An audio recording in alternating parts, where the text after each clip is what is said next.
Të nderuar kryetar dhe antar të delegacioneve, zonja e zotrinj, deputet nga Bullgaria, Turqia, Greqia, Rumania, Slovenia, Kroacia, Mali i Zi, Bosnjë-Hercegovina, Serbia, Maqedonia e Veriut. Të nderuar përfaqësues të Këshillit të Bashkëpunimit Rajonal dhe të Asamblesë të Vendeve Balltike, pjesëmarrës si vëzhgues në këtë sesion. I nderuar Ministri Hasani, i nderuar Zoti Shalsi, të nderuar miq, zonja e zotrinj, mirëmëngjes. Mirë se erdhët në Shqipëri, në Tiranë dhe në Kuvendin e Shqipërisë, në sesionin e 12 plenar të Asamblesë Parlamentare të Procesit Bashkëpunimit të Europës Juglindore në kuadrin e Presidencës Shqiptare. Shqipëria po përmbyll me sukses kryesimin e këtij procesi gjatë periudhës qershor 2024 korrik 2025. Ju përgëzoj për ditën intensive dhe mjaft të frytshme që patët dje në Durrës në punimet në Komisionin e Nisjes. Vlerësoj seriozitetin për kushtimin dhe eficiencën me cilën ju së bashku punuat dhe kontribuat në marrëvajtjen e ditës së parë të këtij sesioni. Besoj se përtej lodhjes shijuat edhe bukurit e Bregdetit të Durrësit dhe të Kavajës, të cilat përfaqësojnë një ndër pjesët më të bukura të Shqipërisë turistike. Të asaj Shqipërie, e cila nga një vend totalisht i izoluar, sot është bërë një nga destinacionet turistike më tërheqëse të botës dhe që vitin e kaluar priti 12 milion turist ose rreth 5% e popullsisë banuese në vend.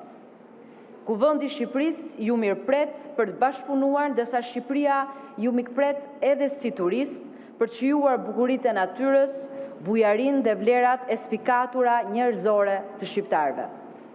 Bashkëpunimi ynë ka qenë dhe mbetet një mundësi më shumë për të çuar përpara arritjet e vendeve të organizatës tonë drejt paqes, bashkëpunimit dhe fuqizimit të institucioneve demokratike për të përballuar sfidat e rajonit dhe më gjerë, si dhe një faktor thelbësor për nxitjen e integrimit evropian të vendeve të Ballkanit Perëndimor, mbështetur në arritjet dhe meritat e çdo vendi kandidat. Ky sesion zhvillohet në një moment të rëndësishëm historik për Shqipërinë dhe rajonin e Europës Juglindore.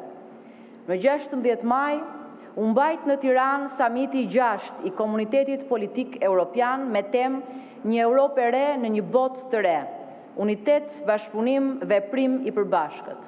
Shqipëria ishte i pari vend i Ballkanit Perëndimor që organizon një samit të këtyre përmasave.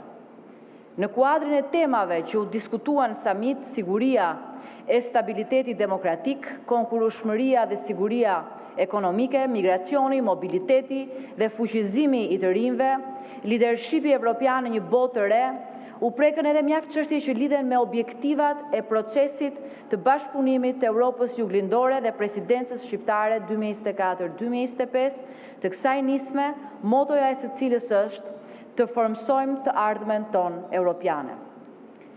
Nesër, me 11 maj, në Odesa do të mbahet samiti i Europës Juglindore Ukrainë, në cilët gjitha vendeve tona do jenë pjesëmarrëse për të kontribuar në paqen, jo vetëm në rajonin ton, po në Europë e më gjerë.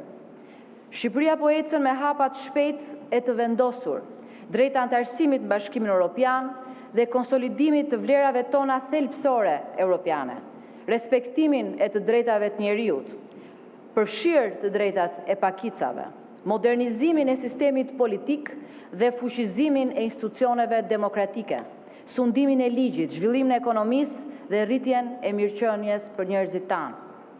Objektivi ynë strategjik kombëtar për të mbyllur negociatat brenda vitit 2027 në Shqipëri dhe për t'u antarësuar brenda vitit 2030 ka gjetur mbështetjen e Parlamentit dhe Komisionit Evropian, si dhe po fiton mbështetje të gjerë nga vendet anëtare. Ndërkohë ne synojmë të hapim të gjithë kapitujt e negociatave brenda vitit 2025. Unë kam besim në mbështetjen e fuqishme të këtij plani edhe nga shtetet anëtare të procesit të bashkëpunimit të Europës Juglindore, Bullgaria, Greqia, Rumania, Kroacia dhe Slovenia. Në takimin që patëm dje në Kuvendin e Shqipërisë, kolegja e nderuar prezente në sallë, kryetaria e Asamblesë Kombëtare të Bullgarisë, zonja Natalia Kiselova, e shprehu qartë këtë mbështetje, për cilin shpreha dhe rishpreh mirënjohjen e Kuvendit të Shqipërisë dhe timen personalisht. Politika jone e jashtme dhe e sigurisë është plotësisht në një linjë me politikën e Bashkimit Evropian. Shqipëria i ka shërbyer sigurisë dhe paqes me mandatin e saj të suksesshëm si antare jo e përhershme e Këshillit të Sigurimit të Kombeve të Bashkuara gjatë viteve 2022-2023, organizimin në Tiranë të samitit Europë Juglindore Ukrainë në shkurt 2024, mbështetjen e luftës së drejtë të Ukrainës dhe hapjen e ambasadës në Kiev.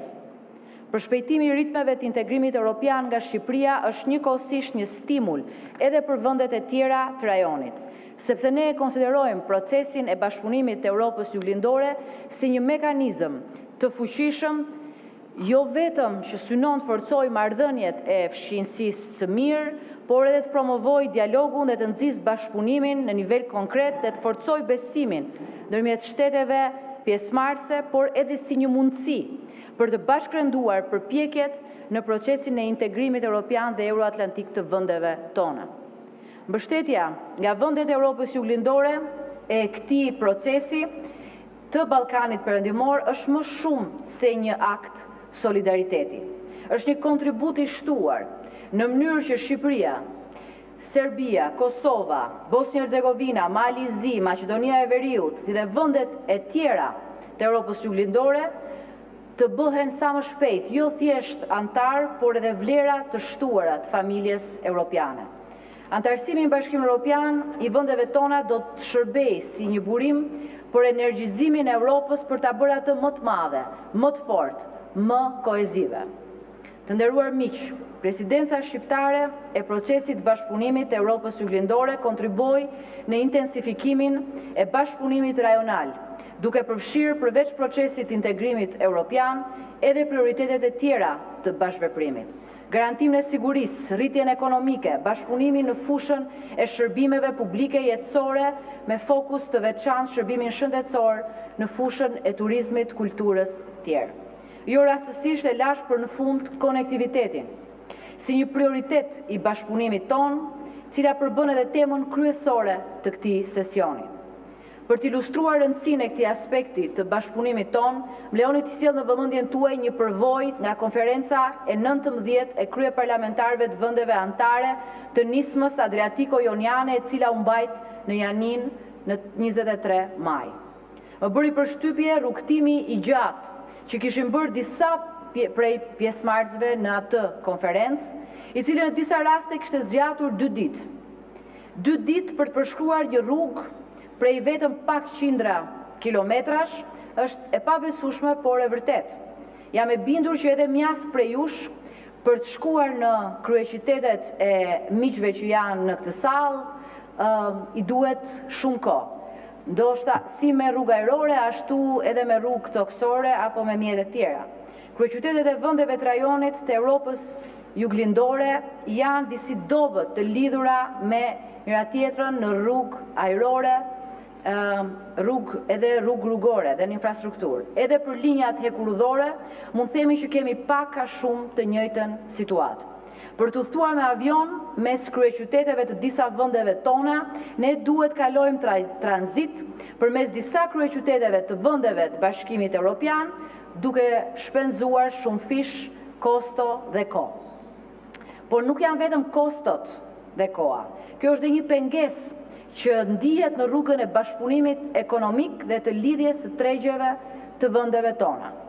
Ne kërkojmë lehtësira për konektivitetin dhe mobilitetin e njerëzve, e sipërmarrjeve, e mallrave, e kapitalit, por duhet punojmë më shumë për lehtësimin e tyre mes vendeve të rajonit së pari. Rruga drejt interkonektivitetit kalon nga konektiviteti ynë. Vendet tona mund të lidhen dhe duhet të lidhen më shumë nëpërmjet të gjitha formave transportit. Sigurisht që ne mundemi ta përmirësojmë këtë situatë me vullnet politik, po patjetër dhe me buxhete. Ne në Shqipëri kemi treguar dhe po tregojmë se kjo është plotësisht e mundur, modestisht. Ne jo thjesht e kemi vendosur, por po e realizojmë konektivitetin si një objektiv parësor kombëtar, si një rrugë kryesore e zhvillimit dhe integrimit.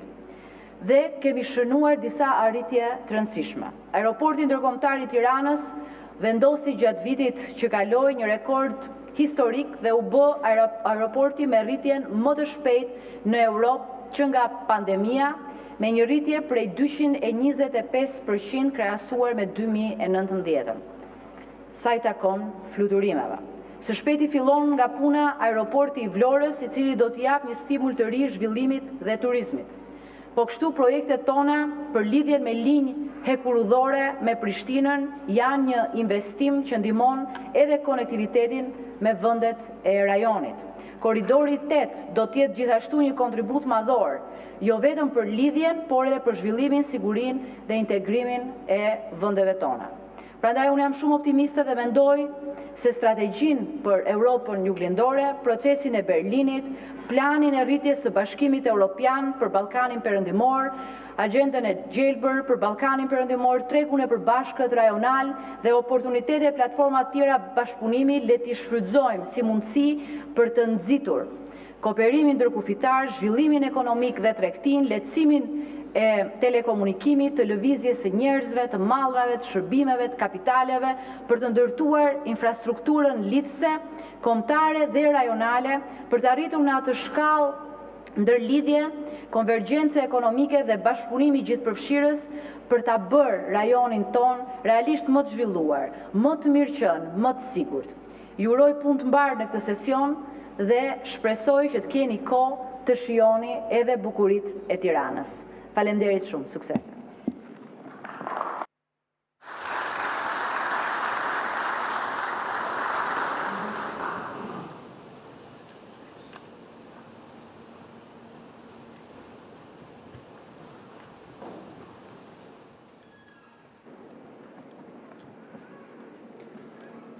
And the